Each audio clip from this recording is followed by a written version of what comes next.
বাংলাদেশের কাছে সিরিজ হারের পরে রিভিউ নিয়ে ম্যাচ রেফারির কাছে অভিযোগ উঠেছে পাকিস্তানি ক্রিকেটারদের। দেখুন, যে রিভিউটা ছিল ম্যাচের টার্নিং পয়েন্ট, এই রিভিউটা যদি বাংলাদেশ না নিত তাহলে ম্যাচের মূল অন্যদিকে ঘুরতেও পারত। কেননা আফ্রিদি তখন অন ফায়ার ছিলেন, কি জানি কি হয়ে যেত, দুটা চক্কা যদি মেরে দিত তাহলে কিন্তু ম্যাচের মূল অন্যদিকে ঘুরে যেত।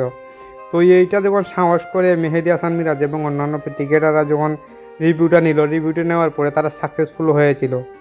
এটা নিয়েই কিন্তু এখন তারা খুব পেটে পড়েছে যে এই রিভিউটা টাইম ছিল না বা অন্যান্য কথাবার্তা বলতেছে। তারা এখন দেখি মূল কথা কি বলছে তারা।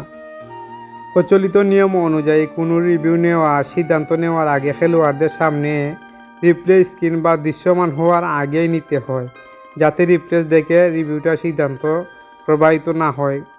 কুইন্সফোর প্রতিবেদন বলছে, পাকিস্তানের যুক্তি হচ্ছে রিভিউ সাধারণত প্রোটোকল বা অনুসরণ করা হয়নি। স্টেডিয়ামের বড় পর্দা বা ব্লড ব্যতিক্রম করা দৃশ্য দেখানো হয়েছিল, যা সম্ভব বাংলাদেশকে এটি বাট স্পষ্ট করতে থাকতে পারে এমন তথ্য সরবরাহ করা হয়েছে। রিভিউটা হচ্ছে বাংলাদেশ সম্ভবত নির্ধারিত 15 সেকেন্ডের সময়সীমার বাইরে গিয়ে রিভিউ নেওয়ার অনুমতি দেওয়া হয়েছে এমনটা মনে করছে পাকিস্তানিরা। কিন্তু বাংলাদেশ 15 সেকেন্ডের ভিত্তিতেই কিন্তু রিভিউটা নিয়েছিল। বাংলাদেশ এলবিডব্লিউ অবশ্য ফল হয়নি, তবে আল্ট্রাজের বল বেটে দিয়ে যাওয়ার সময় স্তম্ভন ধরা পড়েছে, পেটে স্পর্শ করছে বল।